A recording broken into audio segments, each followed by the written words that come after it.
ඇම්ඩා පාරයිනේ ඉඳගෙන සරුංගලයක් හදාදා හිටියා. ඔය වෙලාවේ පාරේ හරිම ලස්සන හැඩකාර අක්කා කෙනෙක් ඇවිදගෙන ආවා. ඇම්ඩා ඉතින් පොඩි එකා වුණාට කට නිකන් තියාගෙන ඉන්න එකෙක් නෙමෙයිනේ. ඇම්ඩා අක්කා දිහා බලලා මෙහෙම කිව්වා. අම්මෝ අක්කේ ඔයාගේ ලස්සන මට නම් හිතා ගන්නවත් බෑ. අක්කටත් පොඩ්ඩක් ආඩම්බර හිතුණා. එයා ඇම්ඩා ළඟට ඇවිත් hina වෙලා මෙහෙම ඇහුවා. අයි මල්ලි ඔයාට මාව ඒ තරම් ලස්සනට පේනවද? අක්කා තව ටිකක් ෆෝම් වෙලා ඇම්ඩාගෙන් මෙහෙම ඇහුවා. ඉතින් මල්ලි ඔයා කැමතිද මාව කසාද බඳින්න?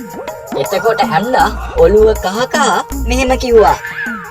අනේ අක්කේ ඒක නම් කරන්න බැරි වෙයි. මට අපේ ගෙදරින් පිට මිනිස්සුන්ව බඳින්න තහනම්නේ. අක්කා පුදුම වෙලා මෙහෙම ඇහුවා. ඒ මොකද මල්ලි? නැහැ අක්කේ අපේ පවුලේ හැමෝම බැඳලා තියෙන්නේ පවුලේ අයමයි. බලන්නකෝ අපේ තාත්තා බැඳලා ඉන්නේ මගේ අම්මව. අපේ සීයා බැඳලා හිටියේ මගේ ආච්චිව. ඉතින් මට කොහොමද කියන්නකෝ ඔයාව බඳින්න පුළුවන්? අක්කා ඒක අහලා කටත් අරගෙන බලාගෙන හිටියා. පාරේ ගිහපු අක්කව කතාවට අල්ලගෙන ඇම්ඩා මහන්සිය නිවා ගත්තා. ඉතින් මේ වගේ ආතල් කතා අහන්න ලොජික් ඇම්ඩා YouTube channel එක subscribe කරන්න. මේ වීඩියෝ එක තව කෙනෙකුට බලන්න share කරන්නත් අමතක කරන්න එපා.